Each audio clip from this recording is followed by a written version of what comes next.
Hello everyone and welcome to The Good Old Gamer. So over the past few months, I've been taking an extensive look at how much extra performance you can get out of your DDR4 system if you go ahead and use Samsung B-Die memory kits. Now, as many of you guys have pointed out, even though the performance uplift is great and that's awesome, it also comes with a premium price tag, as Samsung B-Die is the best memory for DDR4 for overclocking, tuning, and gaming. And since we've tested that extensively, I'm now interested to see how just regular memory kits compare to that. So I went ahead and reached out to Kingston and asked them to send me their Kingston Fury Renegade DDR4 3600 C16 kit.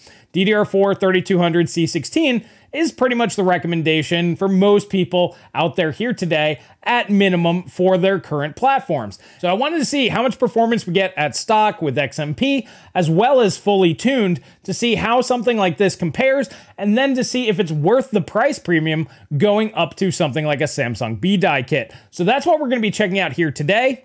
But before we do, I have a very interesting sponsor for today's video, so I do recommend you go ahead and check that out as well.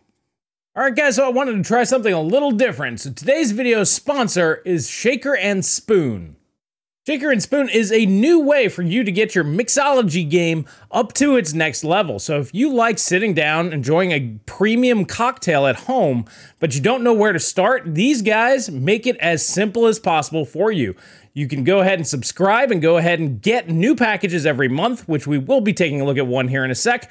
Or you could just go ahead and pick up whatever kit it is that you're looking to test out. So let's go ahead and check and see what's in the box and how easy they make this to make premium cocktails at home yourself. So after you get everything unpacked, just follow your instructions. It's very straightforward, and you can go ahead and start mixing your drink.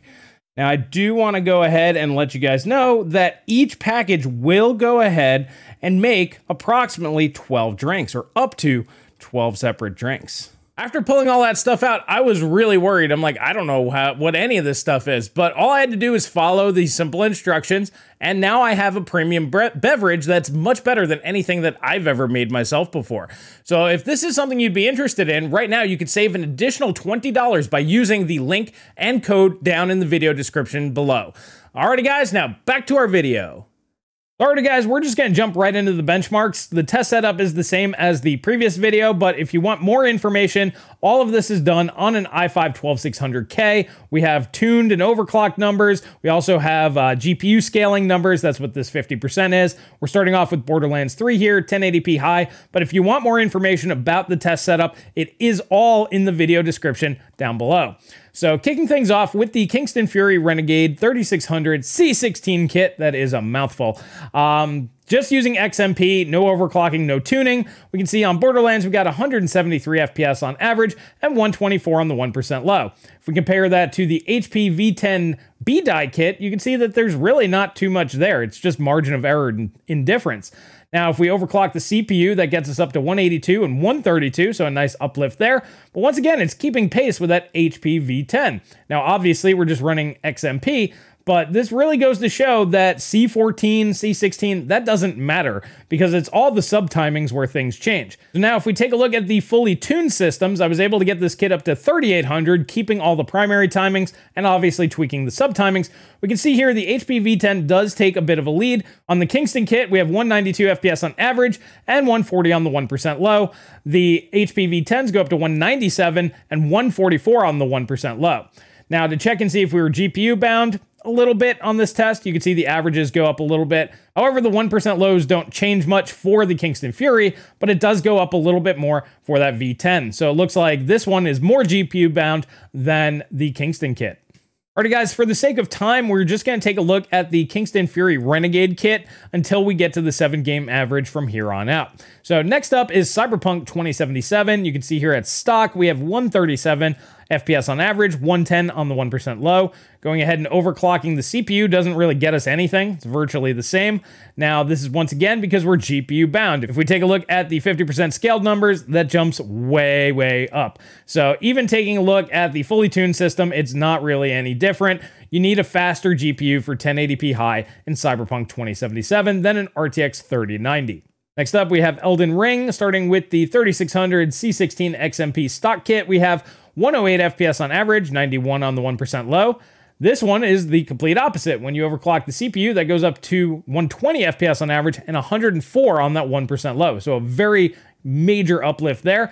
And if you go ahead and look at the fully tuned system, not much changes. We get a little bit higher on the average, going up to 126, but only 103 on the 1% low, so margin of error. So Elden Ring, like CPU clock speed, doesn't really care so much about tuning memory. Next up, we have Horizon Zero Dawn. The stock kit comes in at 182 FPS on average and 131 on the 1% low. Overclocking the CPU gets us up to 188 FPS on average and 142 on the 1% low. So that's another nice uplift there.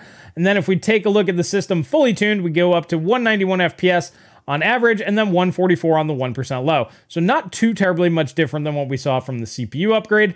And if we take a look and see if we were GPU limited a little bit, that does go up to 204 FPS on average and 151 on the 1% low. It's not a huge uplift, but yeah, we're a little bit GPU bound in this particular game. Next up is Shadow of the Tomb Raider. At stock, we get 190 FPS on average, 129 on the 1% low. Overclocking the CPU does nothing. And then the fully tuned system, however, comes up to 198 FPS on average and 143 on the 1% low. So this game prefers the memory tweaking over the CPU tweaking. So that's why it's important to check to see what games are most important for you.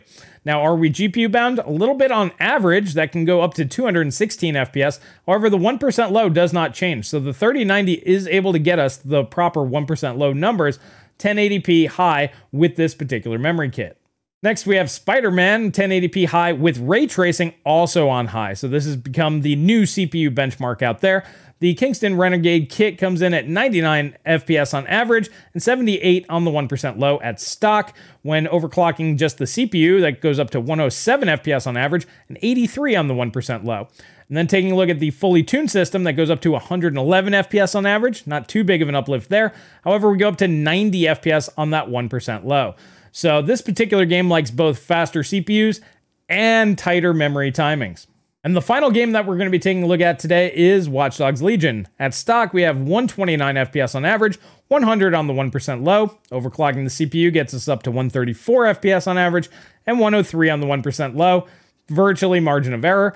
But when we see the fully tuned system, that gets us up to 141 FPS on average and 110 on that 1% low. So that's pretty simple math. 100 to 110, that's 10%.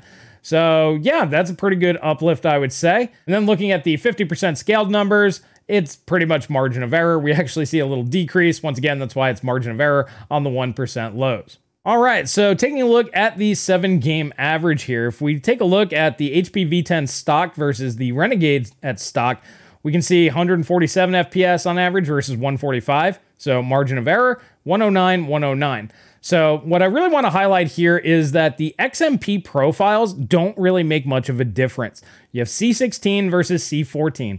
Obviously, that doesn't make any difference in real world. It's all going to come down from the sub-timings and tuning. So just having a faster XMP kit doesn't really do anything. Even with the CPU overclocked, you can see that they're both virtually the same. 153, 152, 116, 115. It's margin of error stuff there. However, once we go to the fully tuned systems, we can see 160 FPS on average versus 157. Not a big deal there, but 120 versus 123. We're starting to see a little bit of a shift. And then when we remove the GPU bottleneck by using the 50% scaling, we can see 170 versus 177 on average. Once again, no big deal there. However, we can see 124 goes up to 130 on the Samsung B die.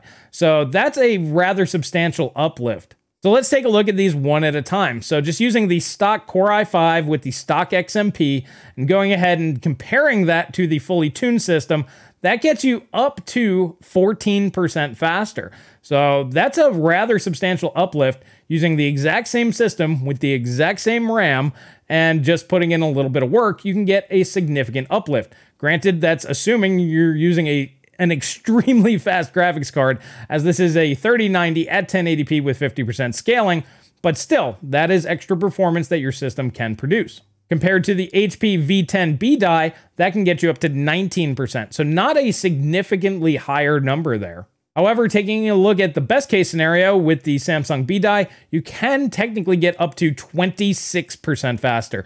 And this is on the 1% lows. So yeah, that is very significant. So a lot of people out there might be like, why would you overclock? because technically this is possible, and that's using a 3600 C16 kit compared to Samsung B die. You can get up to 26% faster. Now, taking a look at a more apples to apples comparison, how much faster is the B die just to the fully tuned system? So taking a look here, going to the HP V10s, there's 5% there. I guess you guys could probably have figured that one out looking at the numbers already. So it's faster, just not a whole lot faster. And even going with the Vipers, which did see a nicer bump, that's 10% faster overall. So it's faster, but it's not like game-changingly faster. And now this is where things really kick in. It comes in with the price. So right now you can get the same Kingston Fury Renegade 32GB kit, 3600, C16. It's a lot easier when you can read it. Right now on Amazon, they're coming in at $133. So that's not too bad if you don't need the RGB. If you want the RGB, it's 10 bucks more. You can go ahead and get those. So we're looking at $130, $140 kit of RAM. Now, when it comes to the Samsung B die, the HP V10s for dual rank B die is probably the best deal out there right now. They are in stock as of recording, coming in at $210. And even if you go ahead and get yourself 2 kits of Vipers, you're still looking at about 50% more money. If these go on sale for about $80 a piece at $160, these are definitely the clear winner of the two. But as of right now, they're not on sale. And in reality, if you're going to buy 2 of these, you might as well actually just get the HP kit, in my personal opinion. But it's very clear for $132, these are going to get you most of the performance for a significantly lower price point. Well, alrighty guys, there we go. So in reality, this kit actually surprised me. It does very well. I was able to tune it pretty good, as you guys saw. We got a nice little uplift from doing the memory tuning. Obviously, it depends on the game. Some games don't care, but when tuned, it does well. And yeah, I really like this kit. Now, whether or not it's worth it to you to go ahead and save the money on a kit like this, that's completely subjective. If you want the absolute maximum performance, just go with the B die. There's just no questioning that. Like I said, the HP V10s for dual rank B die seems to be one of the best deals on the internet. 210 bucks. They are in stock. I still recommend going with that. However, if you're like, I'm cool with almost the best, this can save you a substantial amount of money. So you're looking at about $70 in savings if you go with the RGB. So yeah, you can go ahead and go that route, get most of the performance, and not worry about it. Now, the major takeaway from this is you still want to tune. And this is something that I'm trying to get across to the community. If you want to get the most performance for the least possible price, learning how to do some memory tuning can get you a significant performance uplift. Overclocking CPUs is relatively easy. Make sure you have a good cooler, raise the multiplier, raise voltage till you're done, check for stability. Technically, doing the same thing with RAM is very similar, but you have to learn a little bit more. I did do a overclocking guide for an AMD system, which most of the principles there apply. There is the overclocking guide on GitHub. You can go ahead and read through that. It's very detailed. It's going to probably go over a lot of your guys' heads. In reality, you just need to tune a few timings here and there, and that'll get you most of the performance. But what I can clearly say is for the money, this is a great kit. And in reality, I'll probably start using these in my builds. Locally, I sell a lot of PCs. I also have the goodoldgamer.com, where if you want me to build you a custom PC, that is something that I'm going to start doing. I will start opening it up to people online. But for right now, I'm trying to keep it just local. But I think I'm going to go this route because the financial savings to me is more worth it. I try to build PCs that offer the most performance for the lowest possible price. And this kit really delivers. Now, you don't specifically have to go with just the Kingston. Now, they sent it over for testing. You can try other kits, but this one right here performed better than other kits that I have used. I tried the Mushkin Redline, same thing, 3600 C16s, and that kit, well, it couldn't go past 3600. Now, definitely this is a your mileage may vary type situation. Different memory kits, different manufacturers, they're all going to perform a little bit differently. The one key thing I would recommend is make sure that you're getting 3600 C16 at 1.35 volts. I believe the red lines were 1.4 or even 1.45. That means they took a much slower kit of RAM, just cram more voltage into it to hit those speeds. So if you're getting it at 135 volts, that means you have more headroom for tuning and overclocking and should be able to get to at least 3800 at 1.45 volts, which is going to be perfectly fine on any kit of RAM as long as you have some sort of airflow going on in your case, which I would hope you guys have some airflow going on. But anyways, I'm super surprised by this. It's obviously not faster than BDI, but for the massive price savings, it might be worth it to you. It's up to you guys to decide, but now you have the information out there to go ahead and pick the parts that make the most sense for you. If you're sitting here going, well, DDR5, man, that's the future. Yeah, but you got to wait a few years before the proper DDR5 kits are available at reasonable price points. Anyway, so today I would still recommend going with DDR4, and if you're going to go with AM5 and get a Zen 4 CPU, I'd recommend just waiting for the X3D to come out, and then you could just buy any RAM. Just buy the cheapest thing you can, because that chip doesn't matter. So that's my recommendation here today, guys. I think I've done enough memory testing that has proved that it's definitely worth doing. It's worth taking the time to learn how to tune if you want to save the most amount of money.